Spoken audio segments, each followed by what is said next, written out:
आलं लक्षामध्ये की आज आहे संधी बोलण्याची. बराच दिवस व्यासपीठ मिळालेलं नव्हतं. पण आली आहे संधी तर संधीचं सोनं केलं पाहिजे असं मला वाटतं. कारण संधी एकदाच माफ करते. आली आहे, माफ केली, दार उघडायचे आणि संधी घ्यायची. तर महाराजांबद्दल बोलायचं तर वेळ अत्यंत कमी पडेल. महाराजांच्या पराक्रमाबद्दल, शौर्याबद्दल तुम्ही ऐकले, लहानपणापासून महाराष्ट्रामध्ये आपण ऐकत आहोत. पण महाराजांबद्दल बोलायचं झालं तर मी आज थोड्या एक वेगळ्या अँगलमध्ये बोलणार आहे. महाराज आणि मॅनेजमेंट, महाराज आणि व्यवस्थापन. व्यवस्थापन ॲज अ शास्त्र म्हणून किंवा ॲज अ सायन्स म्हणून 18व्या-19व्या शतकात डेव्हलप होत गेलं. हेनरी फेहॉल, पीटर ड्रकर, जे काही मॅनेजमेंट गुरुज आहेत, त्यांनी जे काही प्रिन्सिपल्स ऑफ मॅनेजमेंट दिले ते आपण आज अभ्यास करतो. पण हे प्रिन्सिपल्स महाराजांनी 16व्या शतकामध्येच इम्प्लिमेंट केले होते. तुम्ही म्हणाल कसं? तर Shivaji Maharaj as a management गुरु लक्षात घेण्यासाठी मॅनेजमेंटचे प्रिन्सिपल्स काय काय? Planning, organising, controlling, directing, staffing और सेंट्रलायझेशन बेसिक आहे.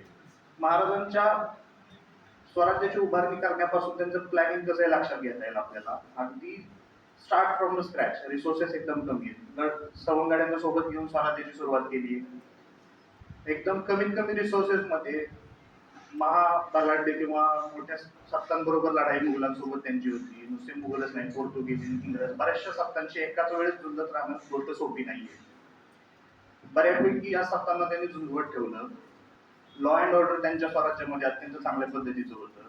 स्त्रियांप्रती सन्मान कसा असावा हे महाराजांच्या इतिहासामधून पाहता येतं. म्हणजे अगदी लढाईत नजराणा म्हणून आलेली स्त्री, त्याच्याकडे पाहण्याचा दृष्टिकोन महाराजांचा मातेचा, तिला साडी चोळी देऊन परत पाठवणं असो, किंवा अगदी ज्या स्त्रीवर अत्याचार होतोय त्याच अत्याचारी माणसाला चौरंगा कशा पद्धतीने केला हे आपल्याला गोष्ट नक्कीच माहिती आहे. म्हणजे not only justice but quick delivery of the justice is we can see from Maharaj history.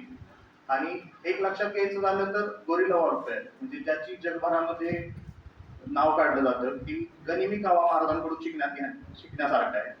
म्हणजे रिसोर्सेस जरी कमी असले तरी सुद्धा आपण कशा पद्धतीनं यशस्वी होऊ शकतो हे आपण लक्षात घेऊ शकतो.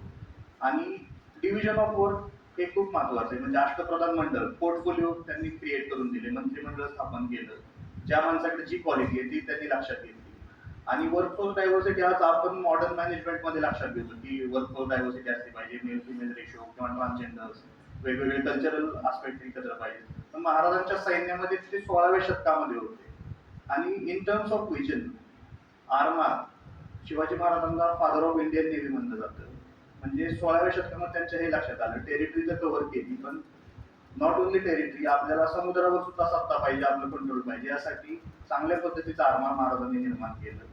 म्हणजे आपण महाराजांपासून एक लक्षात घेऊ शकतो, आता आपल्याला लढाई करायला तर कुठं जावं लागत नाही, त्यासाठी आर्म फोर्सेस, पोलीस, इतर यंत्रणा आहेत.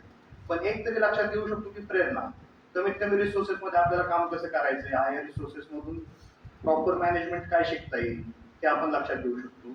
आणि आपल्याला महाराजांकडून हे शिकता येईल की जरी तुम्ही कोणताही उद्योग सुरू केला किंवा जरी तुम्ही उद्योगात नाही गेला, एखाद्या उद्योगाचा भाग असेल तरी सत्वे मॅनेजमेंटची महाराजांकडे पाहून तुम्ही लक्षात घेऊ शकता आणि महाराजांच्या इतिहासातून नक्कीच प्रेरणा घेऊ शकता.